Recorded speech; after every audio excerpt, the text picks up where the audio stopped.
بنی اسرائیل کی ایک جماعت جو حضرت حزقیل علیہ السلام کے شہر میں رہتی تھی، شہر میں طاعون کی وبا پھیل جانے سے ان لوگوں پر موت کا خوف سوار ہو گیا اور یہ لوگ موت کے ڈر سے سب کے سب شہر چھوڑ کر ایک جنگل میں بھاگ گئے اور وہیں رہنے لگے۔ تو اللہ تعالیٰ کو ان لوگوں کی یہ حرکت بہت ناپسند ہوئی، چنانچہ اللہ تعالیٰ نے ایک عذاب کے فرشتے کو اس جنگل میں بھیج دیا، جس نے ایک پہاڑ کی آڑ میں چھپ کر اور چیخ مار کر بلند آواز میں یہ کہہ دیا، موت ہوا، یعنی سب مر جاؤ۔ اور اس مہیب اور بھیانک چیخ کو سن کر بغیر کسی بیماری کے اچانک یہ سب کے سب مر گئے، جن کی تعداد 70,000 تھی۔ ان مردوں کی تعداد اس قدر زیادہ تھی کہ لوگ ان کے کفن دفن کا کوئی انتظام نہ کر سکے، اور ان مردوں کی لاشیں کھلے میدان میں بے غور و کفن 8 دن تک پڑی پڑی سڑنے لگی، اور بے انتہا تعفن اور بدبو سے پورے جنگل بلکہ اس کے اطراف میں بدبو پیدا ہو گئی۔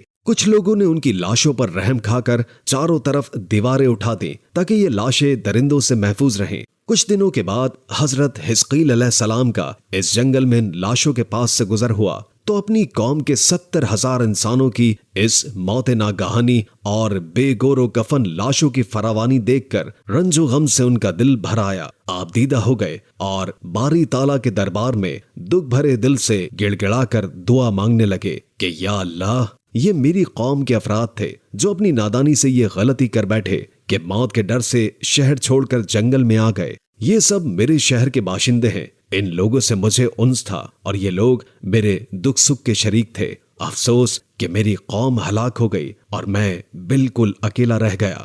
اے میرے رب، یہ وہ قوم تھی جو تیری حمد کرتی تھی اور تیری توحید کا اعلان کرتی تھی اور تیری کبریائی کا خطبہ پڑھتی تھی۔ آپ بڑے سوزے دل کے ساتھ اس دعا میں مشغول تھے کہ اچانک آپ پر وحی اتر پڑی کہ اے حزقیل علیہ السلام، آپ ان بکھری ہوئی ہڈیوں سے فرما دیجئے کہ اے ہڈیوں، بے شک اللہ تعالیٰ تم کو حکم فرماتا ہے کہ تم اکٹھے ہو جاؤ۔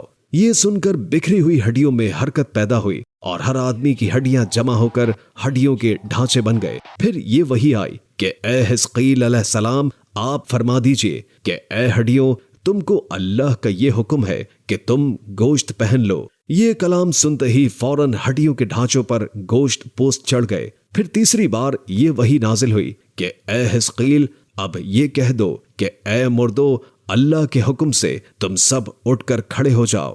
چنانچہ آپ نے یہ فرما دیا تو آپ کی زبان سے یہ جملہ نکلتے ہی 70,000 لاشیں کھڑی ہو گئیں۔ پھر یہ سب لوگ جنگل میں روانہ ہو کر اپنے شہر میں آ کر دوبارہ آباد ہو گئے اور اپنی عمروں کی مدت بھر زندہ رہے۔ لیکن ان لوگوں پر اس موت کا نشان اتنا باقی رہ گیا کہ ان کی اولاد کے جسموں سے سڑی ہوئی لاش کی بدبو برابر آتی رہی، اور یہ لوگ جو بھی کپڑا پہنتے تھے وہ کفن کی صورت میں ہو جاتا تھا، اور قبر میں جس طرح کفن میلا ہو جاتا تھا ایسا ہی میلا پن ان کے کپڑوں پر نمودار ہو جاتا تھا۔ چنانچہ یہ اثرات آج تک ان یہودیوں میں پائے جاتے ہیں جو ان لوگوں کی نسل سے باقی رہ گئے ہیں۔ تفسیر روح البیان۔ یہ عجیب و غریب واقعہ قرآن مجید کی سورہ بقرہ میں خداوند قدوس نے اس طرح بیان فرمایا ہے۔ ترجمہ قرآن پاک کنز الایمان۔ اے محبوب، کیا تم نے نہ دیکھا تھا کہ انہیں جو اپنے گھروں سے نکلے اور وہ ہزاروں تھے موت کے ڈر سے، تو اللہ نے ان سے فرمایا مر جاؤ، پھر انہیں زندہ فرما دیا۔ بے شک اللہ لوگوں پر فضل کرنے والا ہے، مگر اکثر لوگ ناشکرے ہیں۔